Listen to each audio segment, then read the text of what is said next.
পিটাকেট বৌদ্ধবিহার, কক্সবাজার। সমতল থেকে একটু উপরে হওয়াতেই সিঁড়িটা একটু উঁচা করা হয়েছে।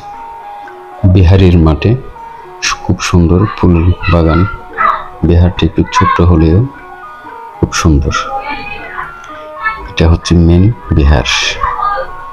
বিহারের মাঠে একটা সিং। বিহারের উপরে এটা বার্মা থেকে আনা হয়েছে আসন।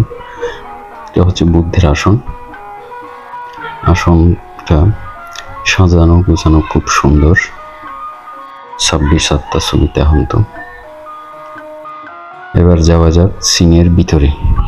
সিংয়ের ভিতরে দুটা বুদ্ধ প্রতিবিম্ব মূর্তি, একটা ঋদ্ধিময় বুদ্ধ পিতলের। এটা সিংগড়ের মেয়ে সৌন্দর্য দুটো একসাথে। সিঁড়ি দিয়ে আমরা বের হচ্ছি। ধন্যবাদ সবাই।